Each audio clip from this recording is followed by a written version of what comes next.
Alrighty guys, continuing on with more of the brand new Yu-Gi-Oh cards. This one we've got some magicians and some dragons. So starting right off, we got the Black Magician, aka the Dark Magician of the Ebon Sorcerer. So it's a brand new level 7 Dark Spellcaster effect monster, 2500 attack, 2100 defense points, and it says you can only use the first and third effect of this card's name each once per turn. So the first part is, if a Golden Sark of Light is on the field, you can special summon this card from the hand. Second part is, this card's name becomes Dark Magician while in the monster zone. Third part is, if this card is destroyed by a card effect and a level 5 or higher monster is on the field, you can special summon this card, then you get to set one spell trap directly from your deck that mentions Dark Magician. Wow, this is actually a pretty good effect overall, considering you could just throw the, it's that continuous Dark Magician card. This is like the, is it Dark Magic Circle, right? Is it a card that mentions it? You can special summon that set one that mentions Dark Magician. Okay, so I'm pretty sure that this card mentions it, which is what is it, Circle? It's Dark Magic Circle, right? Okay, this is like the best card where you just banish one, and since it counts as Dark Magician when it comes back, right? Because you can then, yeah, if it's destroyed, as long as you control another Dark Magician, it just comes right back, right? Now that third effect is only once per turn. And it's really good because its card effect is that if it's just destroyed by a card effect, which could include your own, not just your opponent's, so maybe you can have some disruption during your opponent's turn for it. Overall, pretty solid card. Next up, though, we have the Dark Magic Mirror Force. Whoa, another Mirror Force card in 2024, man. Let's see if it's any good. Cool artwork, though. So this is the Dark Magic Mirror Force, which is a normal trap card that says when an opponent's monster declares an attack or an opponent's monster effect is activated that would destroy a monster or monsters on the field, and that monster mentions Golden Sarcophagus of Light is on the field, the next time each monster you control that mentions Golden Sarcophagus of Light would be destroyed by battle or card effect. This turn, it's not destroyed. Also, destroy all your opponent's attack versus monsters. Then, if you control Dark Magician, you get to inflict 500 damage to your opponent for each monster destroyed by this effect. Like, sometimes I just read Yu-Gi-Oh cards and I'm like, oh, this is so ridiculous. But at the end of the day, I mean, it protects your stuff, and then it destroys all of them, and it's only attack position. I don't think this card's going to be seeing play, but the other card's like pretty decent, at least from my viewpoint. All right, let's check out some of the dragon stuff. So this is called Dragon of Soul and Pride, and here is the artwork on this bad boy. It looks like a prismatic collector's rare or something.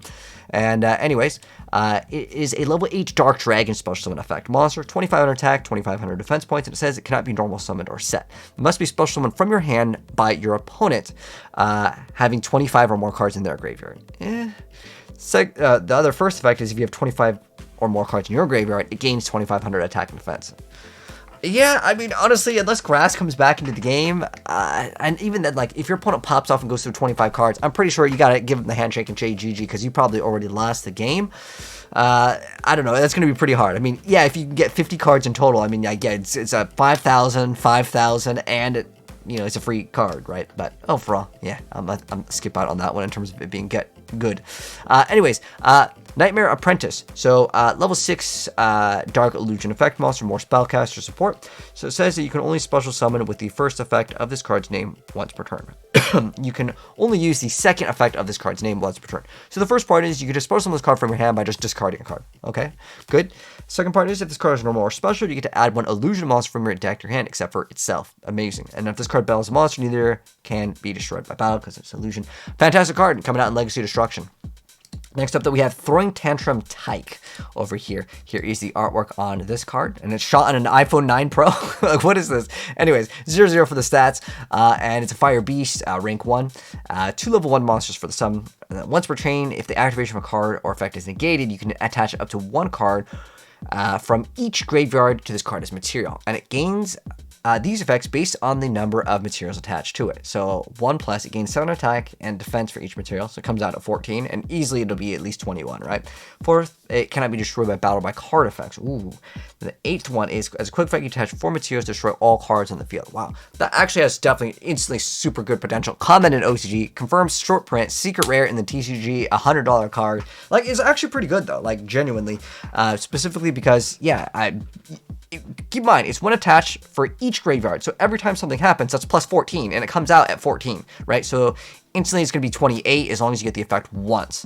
I like it. I think it's got really good potential. And then there's also that potential for this card to become super annoying because if you summon it has 2, then it gets to have an additional 2 on that first thing that it's going for, right? So it's instantly, it has this effect of, it's a 28 that can't be destroyed by battle or by card effects, and there are some, like, you know, matchups where, like, if you have this, it's just like a GG, right?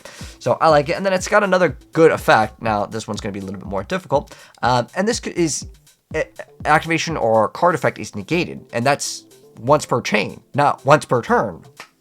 Yeah, dude, this card is going to be lit, especially in certain archetypes. Now, more likely, if you've negated a bunch of stuff, you probably have won anyways, but hey, I like it. It's a good card, for sure. Next up, though, we have the 1/1 Walking Frosty Forest Frolicking, Trading in the Tracks. Gosh, that name. Jeez. All right, quick play spell card that says, if cards other than itself, I'm just going to call it itself because it's too long, is sent to the graveyard, you can banish up to 5 cards from your graveyard face down. Then if you have 7 or more face down banished cards, your opponent banishes as many cards from the graveyard as possible. Face down, maximum 5. Maybe some side decking. I don't see it in the main deck. But, like, yeah, if you can maybe disrupt your opponent and they only have a couple cards and then you set this as a quick play, yeah, it's still probably not going to be like a main deck card. All right, next up, though, we got the Freezing Fire. So the Freezing Fire is a level 3 Pyro effect monster. It says if either player gains life points, you can special summon this card from your hand. All right, that Auro Mage hard counter. Once per turn, if either player gains life points while this monster is on the field, you can make either player gain 1,000 life points.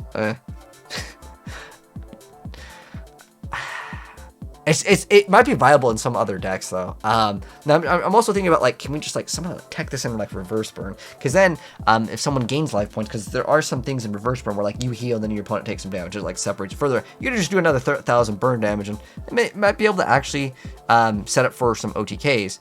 Actually, you know, thinking about it now, it's a once per turn. Never mind. Bad card, 2 out of 10 is never going to be seen in play. If this was not a once per turn, then it would actually be probably broken. No joke. All right. Next up, though, where there's will, there's way out. With the field spell cards, it looks like, is that like a Ultra Athletes over here? Okay. So it says during the main phase, the turn player can excavate cards from the top of the deck up to the number of cards their opponent controls. If they do, add 1 on the hand. Then they place the rest and 1 card from the hand on the bottom of the deck in any order.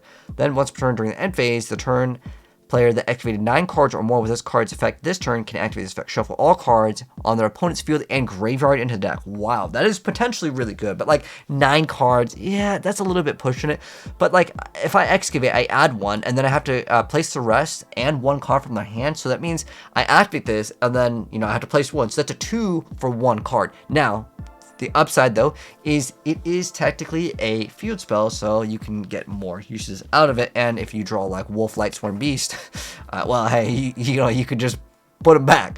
But at the end of the day, I don't know, it is kind of risky. But being able to search for a bunch of cards, potentially, depending on if they have a bunch of stuff, I think this is just going to be an L. Like, it's just too hard, because if my opponent controls, like, 9 cards, I'm pretty sure they're just going to have 9 negates, and then I just lose, right? Or at least 4 negates, right? And at that point, I'm going -1 for that. Nah, it is no good. All right, next up, though, we have the Valrath. Okay, so this is a dark worm, not a dragon. It straight up looks like an uber boss dragon, right? So this is a rank 10 dark worm, exceeds effect, 3,000, 3,000. So materials are 2+ level 10 monsters, so good luck making it.